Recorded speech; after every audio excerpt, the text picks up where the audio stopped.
Hey guys, it is me again, your favorite round faced, blue haired author and book reviewer, Kamaya.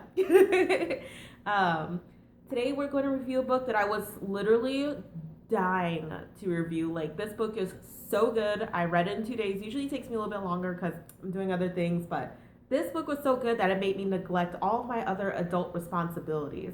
So, you may want to read this one. It's called Kelly and Victor. You can obviously tell by the cover, it's gonna be a wild ride. Okay. Uh, so you essentially have two characters, right? Wait, first, before I get into it, let me just say this video is not going to be appropriate for kids under 18, so don't watch this if you're under 18. Okay. Like, this book is very explicit. I'm going to be honest. This is not kid friendly. So don't have your child watching this. And if you do, I don't care. I'm not going to tell you how to raise your kids. But but if you are a child, get off this video now before I tell your mom. I'm not going to tell anybody. How you're raised is how you're raised. If you want to grow up and be one of those kids who are, on Maury, getting caught hooking up behind a dumpster for a McDouble, that's really not my business. Anyway, Kelly and Victor, you have two characters. You have Kelly and you have Victor, clearly, right? You have Kelly, who is more stable, kind of more in control of herself. Like, she's not stable, like, mentally. She's pretty messed up in the head. But she definitely has her thoughts and everything more together. And you have Victor, who's kind of lost in his world. He's kind of just, like, drifting and stuff, like, not sure what he's doing, where he's going to be, like, how he wants to navigate his life, how he wants to be himself. He's very just an unsure character, and let me tell you about the format because it really plays into how these characters are. At first, I was pissed off when I was reading this book. I was so mad because the way it's written, it's like, let me just show you guys an example, right? Like, you got entire, like, they weren't broken up into paragraphs at first, and that's why I was so mad when I first started reading. I was just like, I don't know if I can do this, but the stories are really interesting, so it kept me engaged. But when you really look at the characters, you really see why it's made like that, because Victor just rambles on and on and on and on and on. Like, he doesn't have a single solid thought, really. You can see how lost he is. But then you get to Kelly's section, and hers is broken down into paragraphs.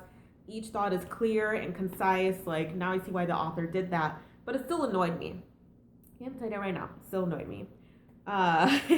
There's two chapters. There's Victor's chapter, and then you've got Kelly's chapter. So it's also not broken into chapters. You kind of have to understand that's kind of how it's written as well. That kind of bugs me as well. I like to have breaks and be able to figure out where I was, but it's fine. It's fine. It's the way it was written. It's cool.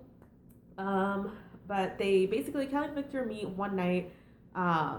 It's the 2000s just hit. It's just hit. The New Year's resolution just hit. And, they're 90s club kids. They're in the club. They're rolling, whatever. And they meet. And Victor, he sees someone who's beautiful, gorgeous. He needs to have her, craves her, wants her. And Kelly kind of sees someone who is more fragile. He's super hot, but you can sense a brokenness about him. So they meet each other, they connect.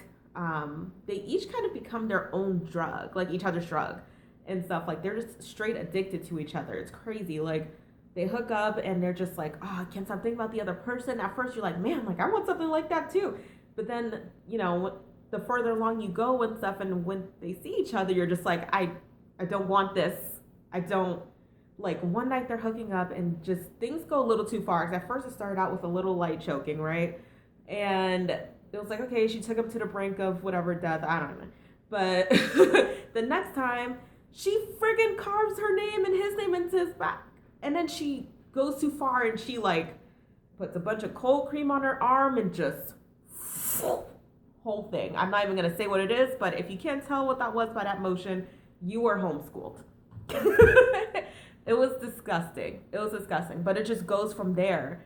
It's kind of a real sadomasochistic type of thing, but you really see that, the things that Kelly does, it really plays into the fact that she was abused, like, by her ex-boyfriend, and all other men kind of really dominate over her. And when she met Victor, he was different. He was just so fragile that she kind of, like, the abused became the abuser. You know what I mean? Like, she was just like, good, this is someone that I have. I want to take all my pain out on him, which is not the right way to do it, guys, okay? She needed therapy. She really needed therapy, but it was because you kind of fall in love with their connection at first during Victor's part, and then you get to Kelly's and you're just like, Victor, go.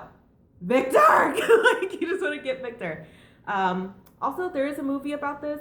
I kind of wish, like, they had Michael Pitt be Victor. To be completely honest, like, if you don't know who Michael Pitt is, Google him because he's gorgeous. But he would absolutely fit the character of Victor. Like, I feel like he would portray it so well. But, yeah, I mean, I'm running out of time. I know it's kind of long. But that's because this book was so good. Like, I would highly recommend it. It was raw, it was real, and honestly, it is written in casual, British slang. So I would definitely take your time reading it so that you kind of understand what's going on. Because they write a lot of yours and these, and you know what I mean, like spelled like Y-E-R, T-A-G-E. Like, you really kind of have to understand how British people speak to really kind of understand this book, because it's very like, But yeah, please, please, please give it a read. I absolutely want everyone to read it. Tell me if you like it. But yeah, I gotta go. I'm going to the Monster Museum today, so yes. All right, thanks for watching, guys. Bye.